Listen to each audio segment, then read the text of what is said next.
Hey guys, what is up? And Shadowlands back for another super not intellectual video at all. So today I want to talk about time travel. It's like one of everyone's favorite topics from like sci-fi TV shows, Star Trek, and like everything. Everyone loves time travel, and the concept is famous in books and movies, video games. You see it everywhere. But today I'm going to disprove it for a couple of reasons. I mean, a lot of you guys realize time travel is not possible. A lot of people know that. But I'm going to prove it to you guys why it's not possible. There's 3 reasons I'm going to give. There's a lot more I could give, but these are the 3 most understandable and most important.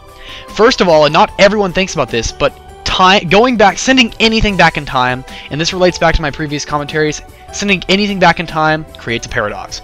Because if any object that wasn't in a space before is now there, it's now there to cause problems and change time in its way, shape, or form.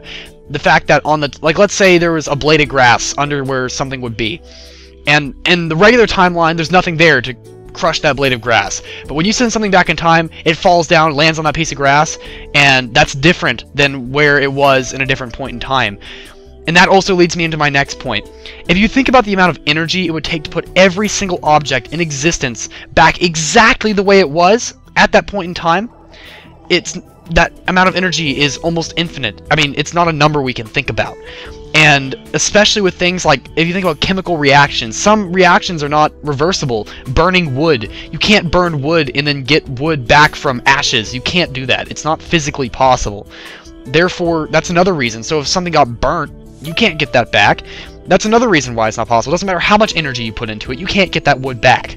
So that's just another point.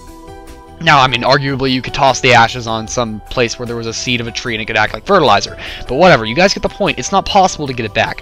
And that's the whole point of that blade of grass. It wasn't there before, so if you were to put it back, it would no longer be like that because there's something sitting on top of it now. And that's the whole point. I know that's a really crappy analogy, but I mean, that's the whole point.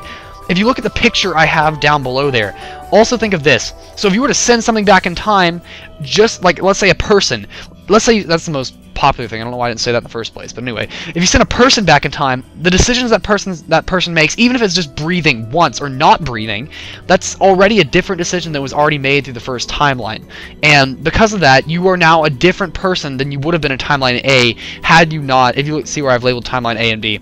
Timeline A, you decide to go back, and you're now in Timeline B. But then the you that breathed at that point in time where you go back is now a different person from a different timeline, and that person from Timeline A is no longer there. So anything past that point in time where you went back as Timeline A no longer exists or is a different person. So that's another reason. It's a paradox. That's the paradox I was talking about. There's a really famous paradox called the Hitler paradox, and that leads to the whole idea of what if you were to go back in time and kill Hitler before World War II. Now, I'll probably explain that in another video. I'm not going to explain that here, but it follows a similar concept to this. What if you were to go back in time and kill your parents before you were actually born? That it's not possible. Then you wouldn't be there to kill them, and then they would still have you, and then whatever. You guys get the whole point. It's a paradox. It repeats itself. So the only way around this paradox would be to not send anything back in time so that nothing could alter the existing timeline, and therefore time travel is not possible, because if you're not sending anything back in time, there's nothing traversing time.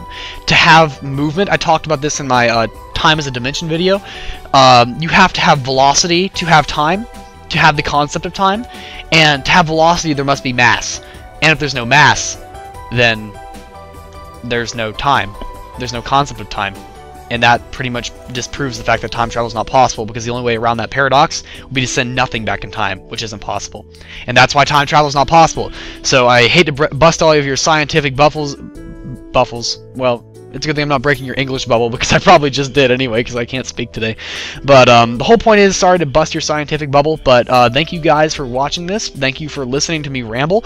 And if you guys enjoyed this for some stupid reason, because I definitely would probably still enjoy it because I have no life, I'd be grateful if you guys would comment, post your comments. I'd like to see what you guys have to say, and I love reading these kind of things. So thank you for watching.